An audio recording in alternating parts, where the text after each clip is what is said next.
안녕하세요. 저는 아이 둘을 키우며 살아가고 있는 40대 초반 여자입니다.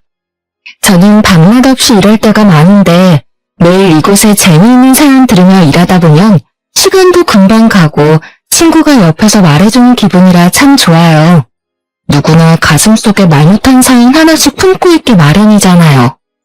얼마 전에 아주 기막힌 일을 겪고 이곳에 사연을 보내면 좋겠다는 생각이 들더라고요. 그래서 이렇게 용기를 내어 사연을 적어봅니다. 저는 지금도 그 일을 생각하면 가슴이 떨리는데요. 거의 1년 만에 전 시모를 마주쳤기 때문이랍니다. 화장실에서 너무나 우연히 마주친 시모가 갑자기 제 앞에서 무릎을 꿇고 사정을 하기 시작하더라고요. 애미야, 내가 정말 미안하다. 내가 이렇게 빌 테니 넓은 마음으로 한 번만 봐주면 안 되겠니? 아무리 그래도 예정이 있잖니. 그렇게 구박을 했는데 우리 사이에 무슨 정이 있어요? 당장 고소할 테니까 법대로 해요. 제발 한 번만 받아오. 내가 이렇게 빌마. 내가 그런 큰 돈이 어디 있겠니? 왜 시모가 저에게 이렇게 빌게 된 건지를 이야기하려면 결혼 전부터 이야기를 해봐야 할 것 같아요. 동생이나 친구의 이야기를 듣는다고 생각하시고 편안하게 저의 이야기를 들어주세요. 저는 어린 시절 그리 넉넉한 형편의 가정에서 자라진 않았어요.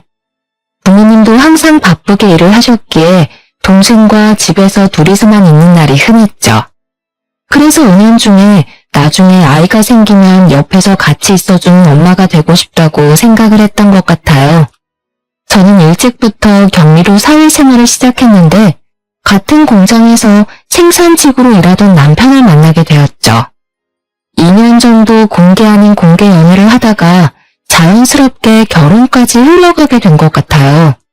양쪽 집안 모두 비슷한 형편이었기에 딱히 반대는 없었고 친정 부모님도 알아서 잘 살라는 시기셨고요. 하나 걸리는 게 있다면 남편은 홀어머니와 둘만 살고 있었는데요. 남편이 아주 어릴 때 아버지가 돌아가시고 어머니 혼자 시장에서 장사를 하시면서 힘들게 키우셨다고 해요.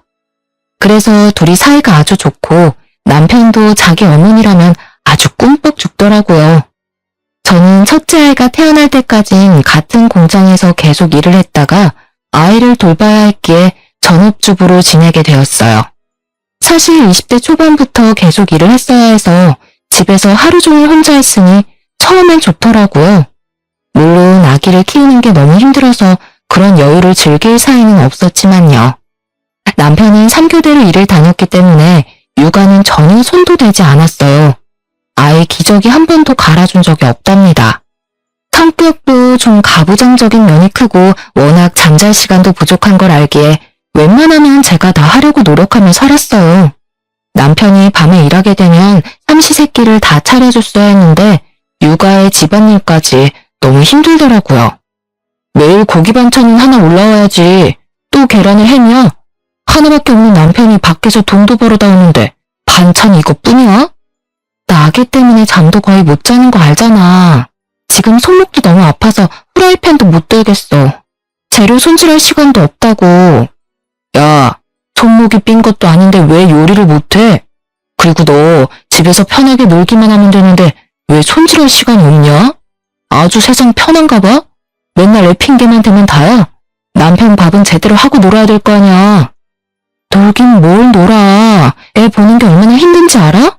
당신이 뭘 좀 사다 주던지 아니면 사다 먹던지 아님 공장 일찍 가서 구내식당에서 먹어. 와, 내가 아주 속아서 결혼했네. 연애할 땐 그렇게 여성스러운 척하고 밥도 잘할 것 같더니만 내가 아주 생백수를 집에 들였네. 아우씨. 남편은 숟가락을 바닥에 확 내던져버리고 밖으로 나가버렸어요. 임신했을 때도 제가 먹고 싶다는 게 있어도 많이 사주지도 않았어요. 자기가 들어봐서 싼 거만 사주고 멜론같이 비싼 건 못 들은 척하고 말곤 했죠. 그리고 남편은 엄청 짠돌이더라고요. 연애할 때도 돈 아깝다고 커피숍은 절대 안 가고 어차피 소화되면 다 똑같다면서 매일 돈가스나 국밥 같은 메뉴만 먹었어요. 돈 펑펑 쓰는 남자보단 아끼는 남자가 나을 것 같다는 생각으로 결혼했는데요. 같이 사는 게 아니니까 이 정도일지는 몰랐어요. 제 뒤를 쫓아다니면서 방마다 불 끄면서 잔소리하는 건 기본 중에 기본이고요. 한 번 코푼 휴지를 너덜해질 때까지 3번, 4번 쓰는 건 기본이에요. 변기물도 3번을 쌓아내리라고 얼마나 잔소리를 하는지. 화장실을 청소해도 항상 찌린내가 나서 미치겠더라고요. 돌이켜보면 저도 참 바보 같죠. 이런 남자가 뭐가 좋다고 그새 아이를 둘까지 낳고 살았는죠. 아이들은 무럭무럭 자라 어느새 유치원 갈 때가 되었어요. 저는 그동안 남편이 큰소리치는 게 싫어서 하라는 대로 하면서 살았답니다. 한번 싸우게 되면 얼마나 소리를 지르고 무섭게 하는지 사는 내내 제가 항상 져주면서 살아야만 했어요. 그렇게 짠돌이처럼 사는데도 막상 돈은 많이 못 모으더라고요. 돈 아낀다고 남들 먹는 것처럼 먹지도 못하고 누리지도 못하면서 사는데 10년이 다 돼가도 남편이 주는 생활비는 그대로였습니다.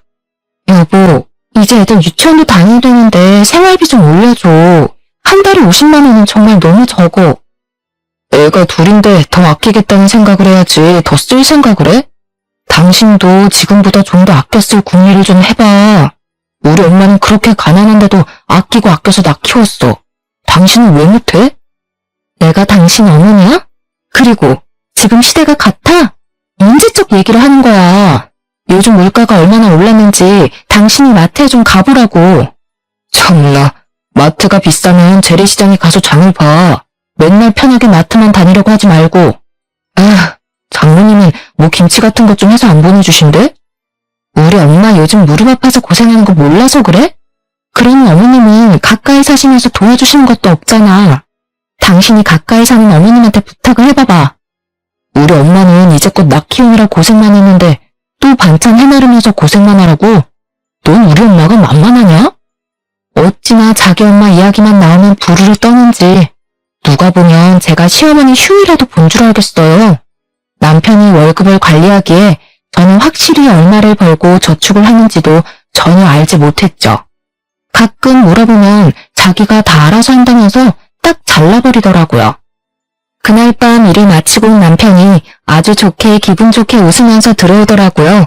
한 손에 묵직한 쇼핑백을 들고 있었는데 아주 의기양양하게 식탁에 탁 내려놓았어요. 저한테 풀어보라는 식으로 고개를 까딱하길래 열어봤더니 비닐봉지 몇 개에 음식이 싸져 있었어요. 하나는 콩나물 무침, 하나는 제육볶음이고 식어 빠진 계란말이도 있고요. 김치도 있더라고요. 내가 구내식당 이모랑 오늘 얘기를 좀 했는데 앞으로 이렇게 매일 남은 거 싸주신대. 진짜 잘 됐지. 뭐라고? 그럼 이게 회사 식당에서 싸운 거란 말이야? 그래, 이거 아무나 안 싸주는 거야. 워낙 나랑 친하고 이모가 너도 알고 우리 사정도 아니까 해주는 거지. 남은 음식을 왜 싸우는 건데? 맨날 이렇게 가져온다고? 이건 애들 먹기에 양념이 너무 세고 여름엔 금방 상하는데 애들은 못 먹여. 그냥 가져오지 마. 네가 뭔데 가져오지 말아야. 내가 우리 엄마한테도 오늘 전화했는데 엄마는 엄청 잘했다고 하시던데. 너 맨날 반찬하기 힘들다고 마트 비싸다고 난리잖아. 그래서 내가 몇 날 며칠을 식당 이후로 얼마나 졸랐는지 알아? 애들이야 물에 씻겨 먹이면 되고 못 먹는 건 내가 먹으면 되지. 그럼 너도 내 밥 안 차리고 좋잖아. 제가 싫다고 한들 안 가져온 남편도 아니니까 할 수 없이 그냥 두었어요. 어차피 저는 애들한텐 안 먹일 생각이었으니까요. 저는 계란 후라이 하나를 해서 주더라도 애들한테 깨끗한 거 먹이고 싶지 비닐봉지에 싸운 잠바는 먹이고 싶은 생각이 전혀 없었답니다. 남편 말대로 남편이나 열심히 챙겨줬죠. 반찬 투정을 하는 날이 있으면 구내식당에서 가져온 거라고 하니까 잔소리가 쏙 들어가더라고요. 그래서 솔직히 남편 밥은 안 해도 되니까 편해서 계속 가져오던지 말던지 놔두었답니다. 나중엔 반찬이 많이 남으니까 시어머니 집에도 갖다 주고 하더라고요. 그러거나 말거나 저는 신경도 안 썼죠. 확실히 남편 먹는 식비가 줄어드니까 그 돈으로 아이들한테 과일 하나라도 더 사줄 수 있으니 저한테도 좋더라고요. 어느 날인가 느닷없이 시모가 집으로 찾아왔어요. 시모는 같은 동네에 사는데 항상 일하러 다니고 모임하고 다닌다면서 엄청 바쁘더라고요. 집에는 잘 찾아오지 않지만 한 번씩 오면 얼마나 속을 뒤집어 놓는지. 차라리 자주 연락을 안 하는 게 그나마 다행이었어요. 신우가 심술궂은 얼굴로 저를 딱 째려보면서 집으로 들어오는데 겁이 덜컥 났죠. 너는 집에만 있는 내가 어떻게 안부 전화를 한 번 안 하니? 내가 이렇게 찾아와야겠어? 어머니 워낙 바쁘게 지내시니까 방해될까봐 그랬죠. 죄송해요. 근데 어쩐 일이세요? 내가 너 못 올 때 왔니? 우리 손주들 얼굴들 좀 보고 집안 꼴 잘 돌아가나 한번 보려고 왔다. 우리 아들이 얼마나 하소연을 하는지 아니? 넌 이제 우리 아들 밥도 안 차린다면서 이제 청소도 안 해? 집이 왜 이렇게 난장판이야?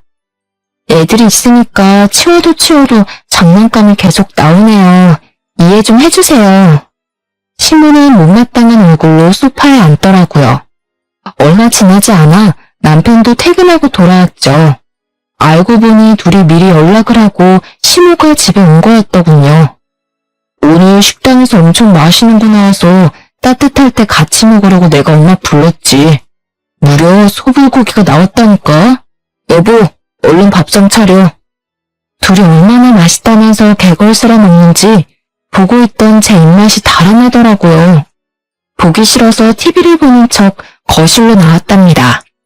남편이 씻으려고 욕실로 들어가자 시모가 등에 대고 소리치더라고요. 욕조막에 끼우고 욕조에 들어가서 샤워해. 그물 버리지 말고. 알았어? 시모가 뭘 하려는지 영문을 모르겠더라고요.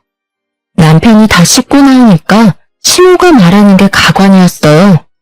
아까 보니까 빨래할 거 많던데 그 욕조물을 받아다가 세탁기 돌려라. 그럼 물도 절약되고 얼마나 좋니? 난 요즘 항상 그렇게 한다. 네? 씻고 나온 물로 세탁기에 넣으라고요? 어머니, 그렇게 하면 너무 더럽잖아요. 더럽긴 뭐가 더러워? 그리고 어차피 헹구기 전에 물 다 내려가고 새물로 바뀌는데 뭐가 문제니? 내가 다 생각해보고 하는 거니까 잔말 말고 그렇게 해라. 너는 좀 아낄 줄은 모르니? 그러다 언제 돈 모을래? 나이 많은 어른이 삶의 지혜를 알려주면 네 알겠습니다 하고 따를 것이지. 하여튼 말이 많아. 오, 엄마, 그거 진짜 좋은 생각이네.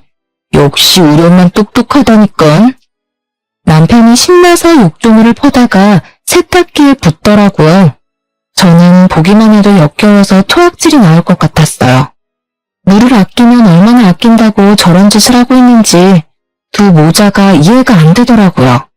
빨래가 다 되고 나서 저에게 갖다 놓으려고 빨랫감을 주는데 손도 대기 싫더라고요.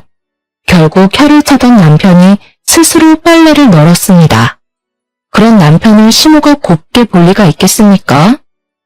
넌 뭐 얼마나 깨끗하다고 호들갑이니? 우리 아들이 퇴근하고 세탁기까지 돌리고 빨래도 돌렸으면 감사합니다 서방님 하고 얼른 물어야지. 하여튼간 마음에 드는 구석이 하나도 없다.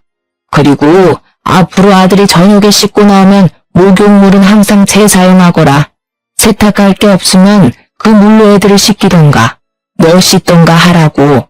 알겠니? 제가 대꾸를 안 하니까 시모가 저를 찌려보는 게 느껴졌어요. 본인 아들은 깨끗한 물에 샤워시키고 저와 제 자식들은 더러운 물로 샤워해도 된다는 말이잖아요.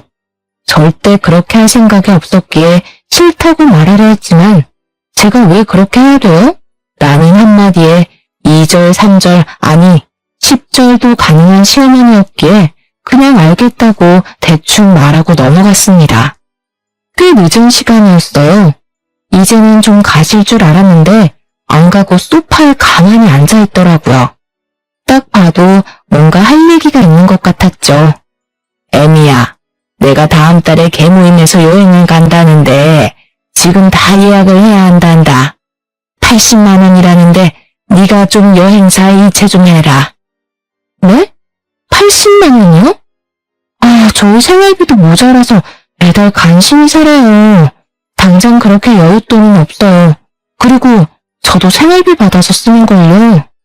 아니 남편이 몇 년을 일했는데 모아둔 돈이 100만 원도 없어? 너는 도대체 삶을 어떻게 하는 거니? 네가 해프게 쓰니까 없는 거 아니니? 이 사람이 월급 얼마 받았는지도 말 안 해줘요. 여보, 말 나온 김에 통장 좀 보여줘봐. 확인 좀 해보게. 내가 본 돈을 네가 왜 확인을 해? 됐어. 엄마, 내가 돈 보내줄게. 걱정 마. 그거야 나한테 바로 전화해서 말하지. 뭐하러 지금 말해. 그래도 내가 생각이 있는 CM인데 며느리도 같이 있을 때 말을 해야지. 안 그러니? 여기 계좌번호니까 내일까지 보내고 나한테 전화해라. 난 간다. 한 달 생활비가 넘는 돈을 신우한테 준다니 너무 열불이 나더라고요. 남편은 태평하게 배를 두드리며 텔레비전을 보고 있는데 얼마나 화가 나는지요. 저는 마음을 먹고 남편 통장을 확인해 보기로 했어요. 어차피 핸드폰으로는 다 잠가놔서 볼 수도 없었거든요. 남편이 일하러 나간 어느 날 방안을 다 뒤져서 통장을 찾았죠. 저한테 꽁꽁 감추느라 서류봉투 안에 넣어 교묘하게 숨겨놨더라고요. 서류봉투 안에는 무려 10개가 넘는 통장들이 있었어요. 저는 적금이라도 되나 기대를 하고 열어봤는데 보니까 이미 다 사용한 통장을 모아둔 거였어요. 저는 날짜별로 통장들을 꼼꼼하게 살펴봤어요. 남편의 월급과 그동안 사용했던 내역을 다 볼 수 있었죠. 저는 너무 충격을 받았어요. 결혼 생활 내내 남편이 신우에게 용돈을 보내고 있었던 거예요. 신혼 때 양가 부모님 용돈에 대해서 얘기를 꺼낸 적이 있었는데 남편이 아이 키우고 동무해야 해서 용돈은 줄 수 없다고 못을 박았었거든요. 근데 저 몰래 시어머니에게만 생활비의 반 정도 되는 돈을 매달 보냈다니 너무 화가 났어요. 제가 일을 안 하던 사람도 아니고 돈 안 번다고 이렇게 사람을 무시하니까 정말 치사하더라고요. 저는 남편이 오자마자 남편 눈앞에 통장들을 던져버렸죠. 아, 미쳤어? 이게 뭐하는 짓이야? 뭐야, 너 지금 내 방 뒤져서 통장 찾아낸 거야? 참나, 남의 물건 손대는 거 범죄다. 알긴 아냐? 범죄 같은 소리 하고 있네. 당신 지금까지 나 몰래 어머니 용돈 계속 드리고 있었어? 왜 나한테 말을 안 해? 평생 비밀로 하고 살려고 했어? 말하면 네가 잘도 그러라고 하겠다. 너희 부모님한테도 보내라고 징징댔겠지. 우리 엄마는 혼자 계시는데 당연히 생활비를 드려야지. 장인어른은 경비를 하셔서 돈도 버시잖아. 두 분은 우리 엄마보단 형편이 낫잖아, 안 그래? 우리 엄마 아빠 형편이 어떤지 당신이 가보기나 했어? 명절 때도 맨날 일한다고 몇 년째 가지도 않았잖아. 아빠 허리 아파서 경비 관둔 지가 언젠데. 왜 당신 마음대로 하냐고. 우리가 부부 맞아? 야, 내가 번 돈 내가 쓴다는데 네가 뭔 상관이야. 돈 벌어다가 너랑 애들 살 생활비 꼬박꼬박 주면 되는 거 아니야? 그럼 나머지 돈은 다 어디다 쓰는데 적금 들면 다 보여줘봐. 통장 다 보여달라고. 이게 왜 들어오자마자 바가지야? 왜 내가 내 돈을 너한테 보여줘? 절대 안 돼. 내 돈에 손댈 생각도 하지 마. 남편이 화를 내면서 다시 밖으로 나가버렸어요. 그동안 저는 남편이 주는 돈으로 최대한 아껴 쓰면서 살림을 하려고 노력해왔어요. 그러다 보면 우리도 아파트로 이사도 가고 남부럽지 않게 살 수 있을 거란 희망 하나 가지고 말이죠. 하지만 이젠 처절하게 깨닫게 된 거죠. 제가 함께 모으고 있다고 생각했던 돈은 우리가 아니라 남편의 돈이었다는 걸요. 그동안 밖에서 커피 한 잔도 못 사 먹으면서 미련하게 아꼈던 제 자신이 너무 비참하게 느껴졌어요. 저는 더 이상 남편의 무시를 참을 수가 없어서 저도 돈을 벌기로 결심했죠. 항상 돈이 워낙 부족하다 보니 집에서 할 부업도 알아보고 뭘 해보면 좋을지 생각도 많이 해봤었는데요. 요즘 온라인으로 물건을 판매하는 사업을 해서 크게 성공한 주부들 이야기를 보니 저도 한번 도전해보고 싶은 마음이 있었어요. 하지만 제가 가진 돈은 10원 하나 없었죠. 일단 온라인 사업을 하려면 100만 원이라도 있어야 하니 돈 하나 없는 현실이 얼마나 서글프던지요. 저는 며칠 동안 남편을 투명인간 대하듯이 대했어요.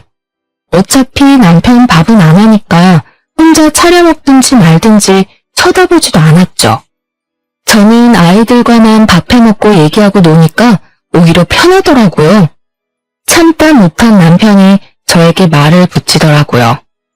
내가 생각을 좀 해봤는데 그동안 내가 장인 장모님한테 신경을 덜 쓴 것 같아. 우리 엄마는 가까이에 사시니까 더 챙기게 되는 건 사실이잖아. 내가 미안하니까 이번 주말에 처갓집에 가서 제대로 한번 저녁 사드릴게. 어때? 그래, 알았어. 근데 당신 지금 여윳돈 얼마나 있어? 나 100만 원만 줘. 뭐? 100만 원? 야, 100만 원이 어디 개 이름인 것처럼 쉽게 말한다. 그 돈으로 뭐 하려고 생전 안 하던 말을 해? 나도 일 좀 해보려고. 온라인으로 물건 파는 것 좀 해보려고 해. 나한테 투자한다고 생각하고 한번 도와줘. 그동안 미안했다면. 이게 맨날 집에서 놀면서 이상한 동영상이나 보고 헛바람이 들었구만. 네가 무슨 사업을 해. 사업의 갯불도 모르는 게. 개나 소나 사업해서 돈 벌고 성공했다니까. 너도 하면 될 것 같아? 꿈 깨셔. 귀한 100만 원 털어먹지 말고 얌전히 애들이나 키워. 그게 돈 버는 거야. 남편이 먼저 숙이고 들어오길래 한번 말해본 거였는데 역시나 외물차게 무시하고 거절했죠. 저는 어떻게든 돈을 벌어서 사업 자금을 모으기로 결심했어요. 그렇게 주말이 되고 진짜 남편이 애들까지 직접 챙겨서 친정집으로 가더라고요. 오랜만에 손주들을 본 친정 부모님이 얼마나 좋아하시던죠. 형편이 안 돼서 자주 찾아뵙지 못하니까 너무 죄송해서 눈물이 났어요. 저녁에 남편이 근처에 맛있는 식당을 알아놨다면서 자신있게 친정 부모님을 데리고 가더라고요. 저는 소갈비라도 사줄 건가 기대를 잔뜩 하고 따라 나섰죠. 남편이 의기양양한 표정으로 멈춰선 곳은 한 명당 10,000원짜리 고기 뷔페였답니다. 식당을 본 부모님의 당황한 표정을 보니 제가 너무 민망해졌어요. 더군다나 이 식당은 동네 사람들에게는 고기가 별로라고 소문난 곳이었거든요. 저는 남편에게 조용히 다가가서 속삭였죠. 여보, 여기는 별로 맛없는 데야. 나도 예전에 와봤어. 우리 다른 데 가자. 무슨 소리야. 내가 찾아보니까 다 맛있다던데. 너도 최근에 먹어본 것도 아니잖아. 빨리 들어와. 그런 저희의 모습을 보던 엄마가 먼저 식당 안으로 들어가시더라고요. 남편도 싱글벙글하며 들어가는 걸 보니 부모님 앞이라 화도 못 내겠고 미치겠더라고요. 역시나 고기는 맛이 없었는데 공짜라면 양잿물까지 마실 남편은 쩝쩝거리며 엄청 맛있게 먹더라고요. 부모님도 조금 드시다 된장찌개에 밥을 말아 드시고 있는데 너무 죄송한 마음에 눈물이 다 났어요. 부모님을 모셔다 드리고 집에 오는 내내 차 안에서 눈물을 참느라 힘들었죠. 그런 저와는 반대로 남편은 아주 신나 보이더라고요. 너는 남편 잘 만나서 호강하는 거야. 오늘 나 덕분에 장인 장모님 아주 맛있게 드시는 거 봤지? 잘 먹긴 뭘 잘 먹어. 당신이나 맛있게 먹었지. 차라리 돼지갈비집이라도 가는 게 낫지 10,000원짜리 뷔페가 뭐야? 부모님 보기에 민망해서 혼냈어. 뭐? 잘 먹어놓고 똥딴지 같은 소리야. 돼지갈비 1인분이 얼마인지 알아? 그런데 가느니 뷔페 가서 실컷 먹는 게 낫지. 너는 사주도 말리냐? 왜 그런 걸 당신 혼자 생각하냐고. 호감? 당신이 그렇게 말할 자격 있어? 내가 생활비 아껴갈 때마다 시어머니 용돈 주고 있었으면서 1인당 10,000원 하는 뷔페 한 번 데려다 준 걸로 호강하는 거라고. 내가 우리 부모님 보기 창피해서 너 같은 애랑 못 살겠다. 알겠어? 저야말로 푸대접하다 못해 친정 부모님도 업신여기는 남편과는 더 이상 살지 못하겠다는 생각이 들었어요. 그렇다고 애들한테 살가운 아버지도 아니고 제가 혼자 다 키웠기 때문에 애들은 아빠와 정도 잘 없거든요. 왜 내가 이 남자 집에서 가정부처럼 살고 있어야 하나요? 제가 스스로 돈 벌어서 우리 부모님께 소갈비도 부담 없이 사드리고 애들한테도 마트에서 가격표 안 보고 먹고 싶은 것 다 사줘야겠다고 결심했죠. 집 근처에 큰 마트가 있었는데 가끔 아르바이트를 구하더라고요. 근데 아이들 유치원에 가 있는 시간과 일하는 시간이 딱 맞아서 언제 구인 공고가 날까 기다리고 있었어요. 드디어 사람을 구한다고 해서 얼른 가서 면접을 봤답니다. 바로 다음 주부터 일하게 되었는데 드디어 내 힘으로 돈을 벌 수 있다고 생각하니까 너무 신이 났죠. 저는 남편에게도 바로 통보를 했는데 반응이 뜻밖이더라고요. 그거 몇 시간에서 꼴랑 얼마나 번다고 그래. 집에서 살림이나 하고 애들 돌보는 게 돈 버는 거라고 몇 번이나 말해. 애들 유치원 갔다 오는 시간 사이에 하는 거라 충분히 할 수 있어. 꼭 할 거니까 말리지 마. 오랜만에 일을 하니까 일주일 정도는 적응하느라 너무 힘들었는데요. 시간이 지날수록 같이 일하는 분들도 잘한다고 칭찬해 주시니까 점점 일이 재미있어지더라고요. 매일 집에서 애들이랑 지지고 볶다가 사회 활동을 하니 몸은 힘들지만 생활 자체가 활기차게 변했답니다. 그렇게 한 달을 일하고 월급을 처음 받았는데 진짜 눈물이 나더라고요. 아이들이 그렇게 갖고 싶다고 노래를 부르던 장난감도 사주고 친정 부모님께도 얼마 안 되지만 용돈도 보내드렸어요. 이제야 사람 사는 것 같더라고요. 그렇게 몇 달을 돈을 모아 온라인 사업을 해볼 돈도 차곡차곡 모으고 있는 중이었죠. 그날도 마트에서 채소들을 정리하고 태그를 붙이는 작업을 하고 있었어요. 입구에서부터 떠들썩한 소리가 나더니 아줌마들 대여섯 명이 들어오더라고요. 얼마나 시끄럽게 웃고 떠들던지 다른 사람들이 다 쳐다볼 정도였어요.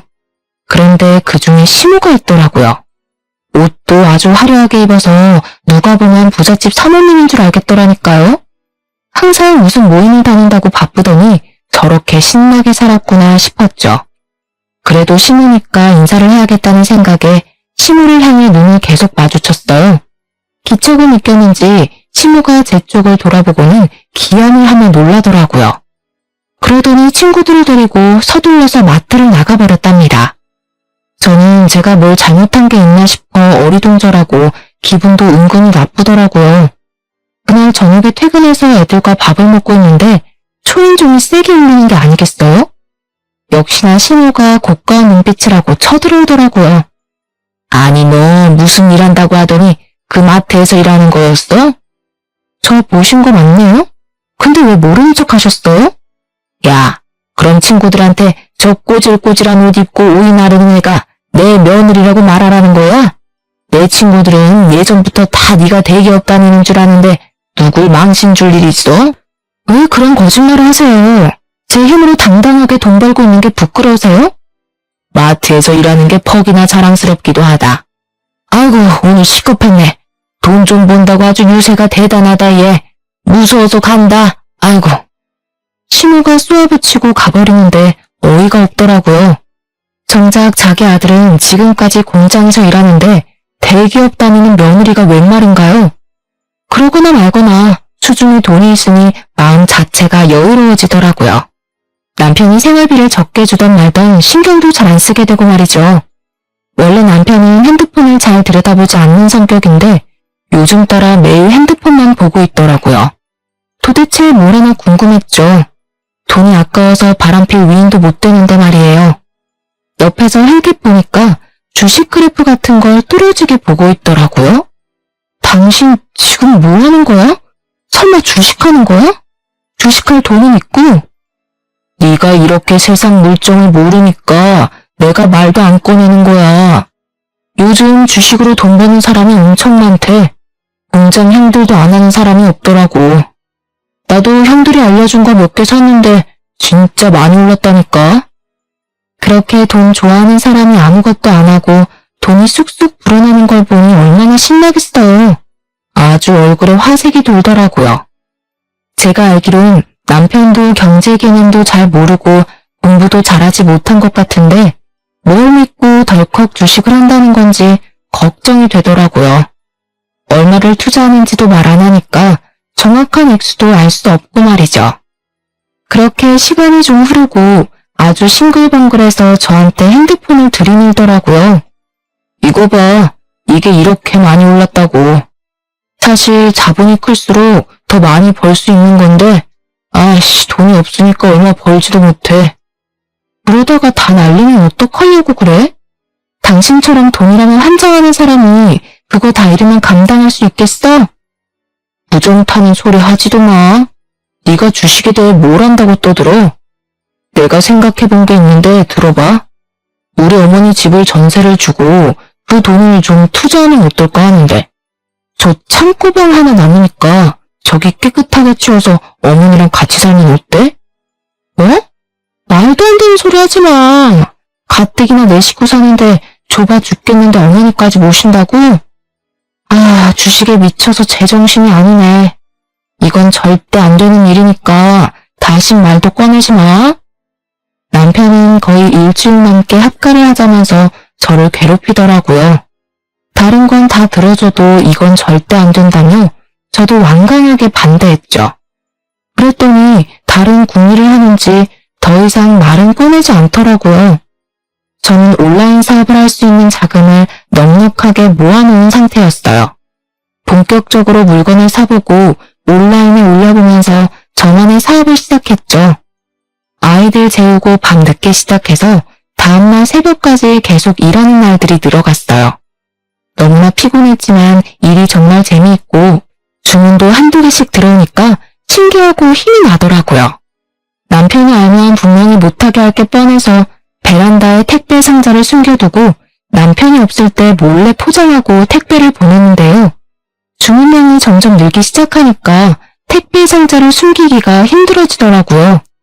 결국엔 남편이 베란다에서 상자를 발견했는데 소리를 지르면서 상자를 저한테 막 던지기 시작하는 게 아니겠어요? 이름이 옆했냐? 내가 쓸데없는 짓 하지 말라고 했지? 너 인터넷으로 물건 파는 거 나 몰래 하는 거 맞지? 돈 조금밖에 안 들였어. 그리고 물건도 꽤 잘 팔려서 돈도 벌었어. 마트 가서 돈 좀 번다고 네 맘대로 돈 써제끼고 다니냐? 그거 할 돈으로 차라리 애들 떡볶이나 한번 다 사 먹으라. 당장 안 그만둬? 투자한 거보다 돈을 더 벌었다니까? 내가 당신처럼 주식을 했어 뭘 했어? 돈 벌고 있다는데 왜 못하게 해? 남편은 악소리를 지르면서 저에게 계속 상자를 던지고 제가 방에 숨겨놓은 파는 물건들을 기어이 찾아내서 던지기 시작했어요. 제가 달려가서 물건들을 몸으로 막고 하지 말라고 악을 썼죠. 남편은 씩씩대며 집을 나가버렸고 저는 꾹꾹 울면서 박살난 물건들을 치웠답니다. 저는 남편을 위해 저의 인생을 희생했는데 남편은 제 삶이 앞으로 나아가는 걸 도와주기는커녕 제 발목을 잡고 있다는 걸 깨달았죠. 저는 더 이상 남편과는 살 수 없겠다는 생각이 들더라고요.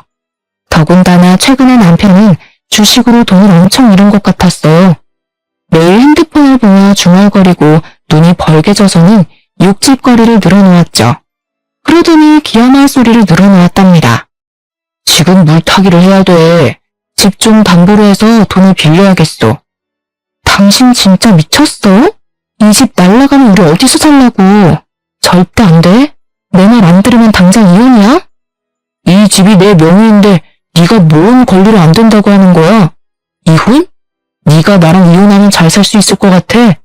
당장 한 달도 안 돼서 돈 없다고 살려달라고 기어들어올게. 어디 그런가 안 그런가 두고 보면 알겠지. 우리 이혼해. 너 절대 다시 안 받아줄 거니까 각오해. 애들도 네가 다 데려가. 우리는 그렇게 합의 이혼을 했고 힘들었던 저의 결혼 생활도 끝나게 되었답니다. 오히려 이렇게 쉽게 이혼이 되니까 얼떨떨하기도 하더라고요. 저는 친권과 양육권 모두 갖고 아이들과 친정 부모님 댁으로 들어갔죠. 친정 부모님도 걱정이 되셨겠지만 전 남편이 지금껏 저에게 어떻게 했는지 아셨기에 저를 이해하고 도와주시려고 하셨어요. 저는 오히려 전 남편과 시모를 더 이상 보지 않고 친정 부모님과 아이들과 살아가니 더 행복하고 생활도 편해졌답니다. 저는 친정 부모님이 사시는 동네에 있는 다른 마트에서 일하면서 온라인 사업에도 더욱 집중했는데요. 한번 잘 팔리기 시작하니까 판매량이 기하급수적으로 늘기 시작했어요. 6개월 만에 저는 1년치 연봉 정도까지 볼 수 있었답니다. 저도 놀라고 지켜보시던 친정 부모님도 엄청 놀라셨죠. 저는 완전히 온라인 사업에만 매진했고 1년 만에 매달 월 2천만 원까지 벌 수 있었답니다. 온라인에 행사장에서 만난 저와 비슷한 나이대의 사업가들을 만나는 모임에서 지인들도 많이 사귈 수 있었는데요. 지인들이 많이 도와줘서 사업도 더 발전할 수 있었고 외모적으로도 많이 달라질 수 있었죠. 돈을 많이 버니 확실히 마음의 여유가 달라지고 씀씀이도 달라지더라고요. 저는 서울의 친정 부모님과 아이들과 함께 살아도 넉넉한 큰 아파트도 매매할 수 있었답니다. 여유로워진 생활 덕에 집에서는 웃음이 끊이지 않았죠. 어느 날 저녁 저는 한 달에 한 번 열리는 사업가 행사가 있어서 자주 가던 호텔에 지인들과 함께 갔죠. 그 호텔 레스토랑에서 친구들을 자주 만나서 이미 VVIP였는데 이번 행사는 이 호텔의 사장이 주최하는 거라 연회장에서 크게 열렸답니다. 저는 연회장에 들어가기 전에 화장실에서 화장을 고치고 있었어요. 근데 옆에서 청소하는 아주머니가 혼잣말로 궁시렁대면서 대걸레를 아무렇게나 휘저으며 청소를 하고 있더라고요. 좀 거슬렸지만 계속 거울을 보고 있는데 그때 거울 안에서 고개를 올린 청소 아주머니와 눈이 마주쳤죠. 저는 깜짝 놀라서 뒤를 돌아봤어요. 바로 전 시모였거든요. 시모도 놀라서 저를 쳐다보다가 위아래로 저를 계속 훑어보더라고요. 어머, 이게 누구야? 네가 이렇게 비싼 호텔은 어떻게 왔대? 보나마나 나처럼 일하러 온 거겠지. 여기 오늘 무슨 파티가 있다던데 거기서 일하는 거니? 근데 왜 이렇게 옷을 차려입었어? 보아하니 이혼하고 아주 막 사는 모양이네. 말 가려해요. 나 여기 손님으로 온 거예요. 나가게 저리 비켜요. 손님 좋아하네. 네가 뭔데 이 으리으리한 호텔에 손님으로 왔다는 거야? 나한테 그걸 믿으라고? 아이고, 이 구두는 뭐야? 너한테 이런 게 어울리기나 해? 그때였어요. 시모가 대걸레로 제 구두를 마구 문질러대는 게 아니겠어요? 저는 너무 놀라서 소리를 질렀죠. 이게 뭐 하는 거예요? 이 여자가 진짜 미쳤나? 이게 얼마짜린 줄 알아? 당신 월급 6개월을 모아도 못 사는 거야. 아이고, 시장 가서 10,000원이면 살 거 가지고 웃기고 있네. 어디서 거짓부렁이야? 이게 뭔 사기꾼 됐나 아주 기세가 대단하네. 어디 시어머니한테 반말짓거리야. 이혼한 지가 언젠데 시어머니야. 당장 변상해. 절대 합의는 없으니까 어디 한번 해보자고. 시모가 이번에는 대걸레로 제 머리를 문대려고 달려들더라고요. 저는 얼른 시모의 발을 걸어서 넘어뜨려 버렸어요. 시모가 넘어지면서 중심을 잡지 못하고 대걸레반 통이랑 같이 굴러넘어졌답니다. 그 바람에 시모의 옷이 구조물로 다 젖었어요. 화가 난 시모가 제 머리채를 잡으려고 달려들길래 제가 소리를 삑 지르며 화장실 밖으로 나갔어요. 제 소리를 들은 지인들이 화장실로 몰려왔죠. 제 구두와 발목이 구조물로 엉망이 되어 있는 걸 보고 놀라더라고요. 이게 무슨 일이야? 이 아줌마가 이런 거야? 어머, 당장 매니저 좀 불러와봐. 시모는 상황이 이상하게 흘러간다고 느꼈는지 어깨가 점점 움츠러들더라고요. 아니, 얘가 내 며느리예요. 남이 아니고. 전화를 받은 호텔 실장이 급하게 화장실로 달려왔죠. 실장의 얼굴을 본 시모의 얼굴이 점점 일그러지는 게 보였어요. 행사 전에 이런 일이 생기다니 정말 죄송합니다. 아줌마, 이게 무슨 짓이에요? 이분이 누군지 알고 이런 짓을 한 거예요. 우리 호텔 VVIP이신 분한테 도대체 뭐라고요? 아니, 사실 얘가 내 며느리라서. 근데 얘가 여기 손님으로 올 애가 아닌데? 누가 당신 며느리냐고. 실장님, 이 여자한테 제 구두 변상하게 진행해주세요. 호텔 직원이 한 거니까 이 호텔도 책임 문제에서 자유롭지 않을 거예요. 그리고 당신은 내가 모욕죄로 추가 고소할 거니까 기대하고 있어. 정말 죄송합니다. 제가 최선을 다해서 문제 해결하도록 노력하겠습니다. 아줌마, 뭘 멀거니 서 있어요. 얼른 구두 닦아드려요. 시모가 얼굴이 하얘져서 손을 부들부들 떨면서 제 앞에 쪼그려 앉았어요. 그러고는 제 구두를 닦기 시작했죠. 행사 시작 전에 소란이 있으니까 호텔 사장까지 화장실로 다가왔죠. 사장을 본 시모의 얼굴에 땀이 흥건하게 나기 시작하더라고요. 실장에게 상황을 보고받은 사장이 저에게 정중히 말을 건넸어요. 정말 죄송합니다. 제가 할 수 있는 최대한 배상해드리겠습니다. 실장님, 저 아주머니는 당장 해고하도록 해요. 여기가 구멍가게도 아니고 최고의 서비스를 해야 할 최고급 호텔에서 이런 일이 생기다니 절대 용납 못합니다. 아이고 사장님, 제발 한 번만 봐주세요. 저는 여기 못 그만둡니다. 그만두면 우리 아들하고 둘이 굶어 죽어요. 제가 일해야 돼요. 호텔 사장은 시모의 말을 무시하고 저와 지인들을 에스코트해서 연회장으로 들어가려고 했죠. 제가 뒤돌아서자 쭈그려 앉아있던 시모가 제 발목을 덥석 잡는 게 아니겠어요. 애미야, 내가 잘못했다. 한 번만 받아오. 네 남편 지식으로 집까지 날려먹고 일도 때려치고 지금 술만 먹으면서 폐임이 다 됐다. 그런 자식이라도 어쩌겠니? 내가 먹여 살려야지. 여기 관두면 월세도 못 내서 쫓겨나야 돼. 제발 한 번만 용서해다오. 그렇게 구질구질하게 아끼면서 살더니 아직까지도 그러고 사네요. 하긴 비싼 걸 멀리서 보기나 했어야 10,000원짜린지 800만원짜린지 구별을 하지. 배알 뒤틀려서 어째요? 그렇게 무시하던 며느리 구두가 800만원인데? 그쪽 사정이 알 바 없고 당장 내일까지 내 구두 변상이나 해요. 800만원? 거짓말. 세상에 그렇게 비싼 구두가 어디 있니? 나 골탕 먹이려고 이러는 거 다 안다. 나쁜 년, 남편 버리고 가더니 사기꾼이 다 됐구나. 누가 버리고 가요? 돌아와도 안 받아준다고 한 게 누군데. 이 구두 산 영수증 다 있으니까 경찰서에서 다 확인시켜줄 테니 걱정하지 말고요. 그쪽 아들이 그렇게 하지 말라는 사업 시작해서 내가 돈을 엄청 벌었거든요. 아드님한테 이혼해줘서 고맙다고 전해줘요. 시모는 제 앞에 무릎을 꿇고는 양손을 비비며 눈물을 흘리기 시작했죠. 애미야, 제발 한 번만 살려주렴. 내가 우리 손주들 보고 싶어서 매일 밤 울며 잔단다. 이렇게 만난 김에 우리 애들도 좀 보여주고 다시 한번 잘 지내보면 안 되겠니? 내가 염치였지만 이렇게 부탁하마. 주식으로 집 담보 잡기 전만 해도 일액천금이 굴러들어올 줄 알았지? 그땐 친권도 다 포기하게 하더니 무슨 우리 손주? 기가 막혀서 진짜. 사장님, 이 아줌마 변상 책임은 당연한 거고 아까 말씀하신 것처럼 당장 해고해주세요. 안 그러면 저 이 호텔 다시 나와요?